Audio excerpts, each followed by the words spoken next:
എല്ലാവർക്കും നമസ്കാരം. ഇന്ന് നമുക്ക് ഓവനും അതുപോലെ തന്നെ റെഡിമെയ്ഡ് ആയിട്ടുള്ള ഷീറ്റും ഒന്നും ഇല്ലാതെ വളരെ എളുപ്പത്തിൽ എങ്ങനെയാണ് പഫ്സ് തയ്യാറാക്കിയെടുക്കുന്നത് നോക്കാം. ഈ ഒരു പഫ്സിൻ്റെ ടേസ്റ്റും അതുപോലെ തന്നെ അതിൻ്റെ ഒരു ടെക്സ്ചറും എന്ന് പറയുന്നത് പെർഫെക്റ്റ് ആണ്. അപ്പോൾ അധികം താമസിയാതെ നമുക്കിത് എങ്ങനെയാണെന്ന് നോക്കാം. അതിന് മുൻപായിട്ട് നമ്മുടെ ചാനൽ ബിൻസീസ് കിച്ചൺ ഇതുവരെ നിങ്ങൾ സബ്സ്ക്രൈബ് ചെയ്തിട്ടില്ല എന്നുണ്ടെങ്കിൽ ഒന്ന് സബ്സ്ക്രൈബ് ചെയ്യുക. അതോടൊപ്പം തന്നെ ആ ബെല്ലൈക്കൺ കൂടി ഒന്ന് പ്രസ് ചെയ്യാം. അപ്പോൾ ഈ ഒരു പഫ്സ് എങ്ങനെയാണ് തയ്യാറാക്കുന്നത് നോക്കാം. നമ്മൾ ഈ പഫ്സ് തയ്യാറാക്കി എടുക്കാൻ വേണ്ടിയിട്ട് മൈദ അല്ലെങ്കിൽ ഗോതമ്പ് പൊടി എടുക്കാം.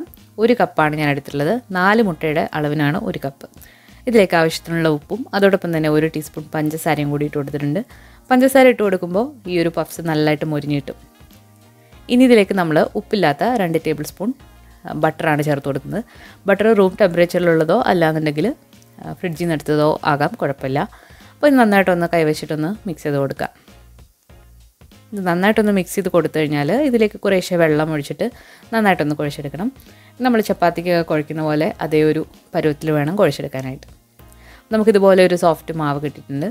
ഇനി ഇതിന് മുകളിലായിട്ട് നമ്മൾ കുറച്ച് ഓയിലൊന്ന് ബ്രഷ് ചെയ്ത് കൊടുത്തിട്ട് നമുക്കിതൊന്ന് റെസ്റ്റ് ചെയ്യാനായിട്ട് മാറ്റി വെക്കാം.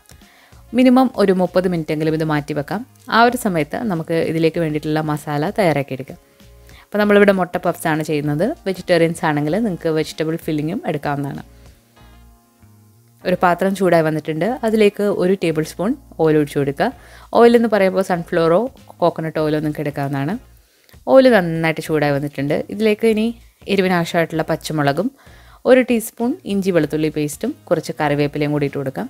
കറിവേപ്പില നിങ്ങൾക്ക് ഇഷ്ടമാണെങ്കിൽ മാത്രം ഇട്ട് കൊടുക്കാം, അല്ലാന്നുണ്ടെങ്കിൽ മല്ലിയിലയും ഇട്ട് കൊടുക്കാവുന്നതാണ്. അപ്പോൾ ഇതിൻ്റെ പച്ചമണം ഒന്ന് മാറ്റിയെടുക്കാം. ഞാനിവിടെ എടുത്തിരിക്കുന്നത് അധികം എരിവില്ലാത്ത പച്ചമുളകാണ്. കുട്ടികൾക്കൊക്കെ കൊടുക്കുകയാണെങ്കിൽ എരിവ് കുറവുള്ള പച്ചമുളക് എടുക്കുന്നതായിരിക്കും നല്ലത്. അതൊന്ന് വാടി വന്നു കഴിഞ്ഞാൽ നമ്മളിതിലേക്ക് 1 സവാള പൊടിയായിട്ട് അരിഞ്ഞതാണ്. ഇത് നന്നായിട്ടൊന്ന് വരട്ടിയെടുക്കണം. ആവശ്യത്തിനുള്ള ഉപ്പും കൂടി ചേർത്ത് കൊടുക്കാം.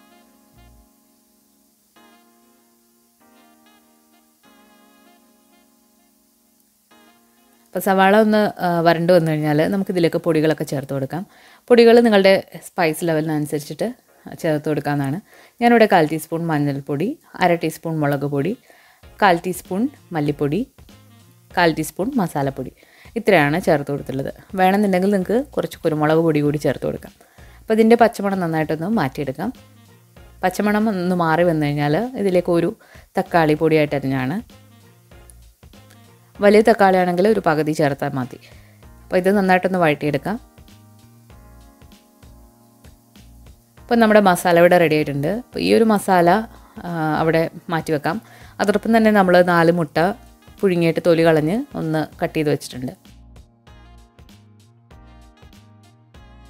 നമ്മൾ നേരത്തെ കുഴച്ച് വെച്ചിരിക്കുന്ന മാവ് നല്ല സോഫ്റ്റായിട്ട് വന്നിട്ടുണ്ട്. അപ്പോൾ ഇതിന് നമുക്കൊന്ന് പരത്തിയിട്ട് ഷീറ്റാക്കി എടുക്കാം. ശരിക്കുള്ള പഫ്സിൻ്റെ ഷീറ്റ് ഇങ്ങനെയല്ല തയ്യാറാക്കി എടുക്കുന്നത്. അത് കുറച്ച് സമയമെടുക്കുന്നൊരു പ്രോസസ്സാണ്. അപ്പോൾ ആ ഒരു രീതിയിൽ നമ്മളിതിന് മുൻപ് അപ്ലോഡ് ചെയ്തിട്ടുണ്ട്. അപ്പോൾ അങ്ങനെ ചെയ്യണമെന്നുള്ളവർക്ക് അങ്ങനെ ചെയ്യാം. ഇത് വളരെ എളുപ്പത്തിലുള്ളൊരു രീതിയാണ് ഞാനിന്നിവിടെ കാണിക്കുന്നത്. അപ്പം നമ്മൾ ഈ ഒരു മാവ് കൗണ്ടർ ടോപ്പിലിട്ടാണ് ഞാൻ പരത്തുന്നത്. നിങ്ങൾക്ക് ചപ്പാത്തി പലക ഉണ്ടെങ്കിൽ അതിലും എടുക്കാവുന്നതാണ്. അപ്പോൾ ഇത് വലിയൊരു ഇതായിട്ട് ഒന്ന് പരത്തിയെടുക്കാം. നിങ്ങൾക്ക് പല രീതിയിൽ ചെയ്യാം.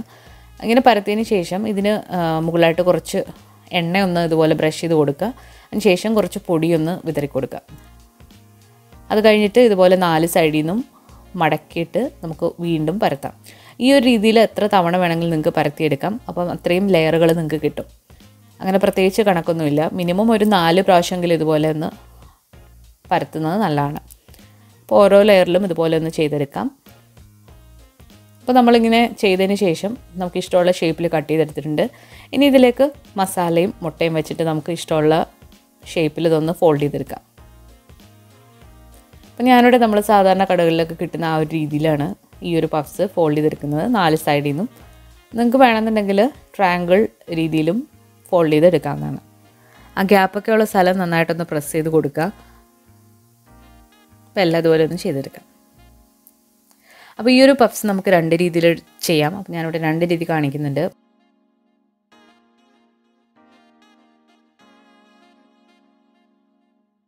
അപ്പോൾ അതിൽ ആദ്യത്തെ രീതി എന്ന് പറയുന്നത് ഒരു ഫ്രൈങ് പാൻ നമ്മൾ ചൂടാക്കാൻ വെച്ചിട്ടുണ്ട്. അതിന് മുകളിലായിട്ട് ഒരു ബട്ടർ പേപ്പർ ഒന്ന് റൗണ്ടിൽ കട്ട് ചെയ്ത് വെച്ചിട്ടുണ്ട്.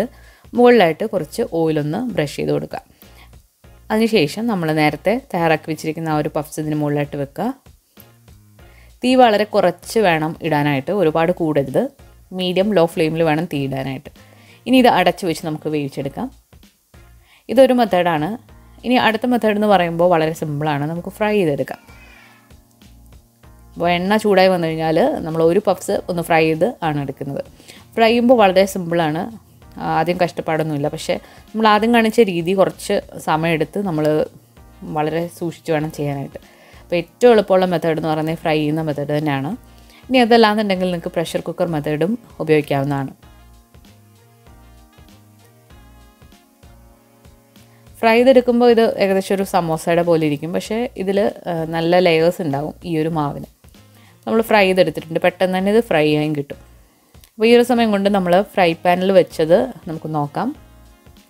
അപ്പോൾ ഇതൊരു 5 മിനിറ്റൊക്കെ കഴിഞ്ഞിട്ടുണ്ട്. അപ്പോൾ ഇനി നമുക്കൊന്ന് മറിച്ചിട്ട് കൊടുക്കാം. തീ വളരെ കുറച്ച് വേണം ഇടാനായിട്ട്, അല്ലാന്നുണ്ടെങ്കിൽ ഇത് കരിഞ്ഞു പോകാനുള്ള സാധ്യതയുണ്ട്. ഇതുപോലെ ഒന്ന് മറിച്ചിട്ട് കൊടുക്കാം. അതിനുശേഷം ഇതിന് കുറച്ച് എണ്ണ ഒന്ന് ബ്രഷ് ചെയ്ത് കൊടുത്തിട്ട് എല്ലാ സൈഡും നന്നായിട്ടൊന്ന് കുക്ക് ചെയ്തെടുക്കാം.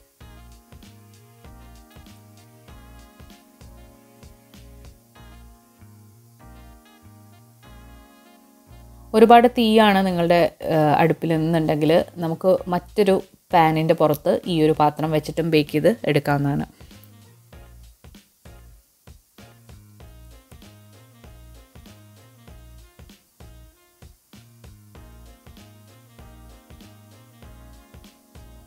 നമ്മളിത് മുഴുവനായിട്ടും തീ വളരെ കുറച്ചിട്ട് വേണം ചെയ്യാനായിട്ട്, അല്ലാന്നുണ്ടെങ്കിൽ ഇത് കരിഞ്ഞു പോവും. ഇതിൻ്റെ ഉൾഭാഗം നന്നായിട്ട് വെന്ത് കിട്ടില്ല. അപ്പോൾ ഈ ഒരു രീതിയിൽ നിങ്ങൾക്ക് പാടാതുണ്ടെങ്കിൽ തീർച്ചയായിട്ടും നിങ്ങൾ ഫ്രൈ ചെയ്ത് തന്നെ എടുക്കുക. വളരെ സിമ്പിളാണ് ഫ്രൈ ചെയ്തെടുക്കാനായിട്ട്. അപ്പോൾ ഇത് അടച്ചു വെച്ചിട്ട് നമുക്ക് വീണ്ടും ഒന്ന് റെഡിയാക്കി എടുക്കാം. അപ്പോൾ നമ്മുടെ പഫ്സ് ഈ ഒരു പരുവായിട്ടുണ്ട്. ഒരു ലൈറ്റ് ബ്രൗൺ നിറമൊക്കെ ആയി വന്നിട്ടുണ്ട്. തിരിച്ച് മറിച്ചു വിട്ട് നമ്മൾ കുക്ക് ചെയ്തെടുത്തിട്ടുണ്ട്. ഇത് നമ്മൾ ഫ്രൈ ചെയ്തെടുത്തതാണ് എണ്ണയിൽ. അപ്പോൾ അതും ഇതും കാണാൻ കുറച്ച് വ്യത്യാസമുണ്ട്. ഫ്രൈ ചെയ്തെടുത്തത് നല്ല ഗോൾഡൻ ബ്രൗൺ ആയിട്ടുണ്ട്. അപ്പോൾ ഇനി നമുക്ക് ഒന്ന് മുറിച്ച് നോക്കാം. നല്ല ചൂടോടുകൂടിയാണുള്ളത്. ഇത് നമ്മൾ ഫ്രൈ പാനിൽ ചെയ്തിട്ടുള്ളതാണ്. ഇത് നല്ല ഫ്ലേക്കി ആയിട്ട് വന്നിട്ടുണ്ട്, നല്ല ലെയറുകളായിട്ട് വരും.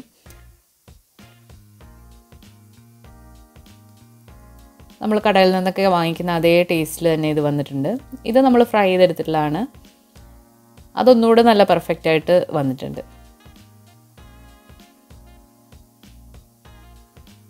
ഈ ഒരു പഫ്സ് കുറച്ചൊന്ന് തണുത്തിട്ട് കഴിക്കുന്നതാണ് നല്ലത്. അപ്പോൾ നിങ്ങൾക്ക് കാണാം, ഇത് നമ്മൾ ഫ്രൈ പാൻ ചെയ്താണ്. ഇതിലും ഇതുപോലെ ഫ്ലേക്കി ആയിട്ട് വന്നിട്ടുണ്ട്.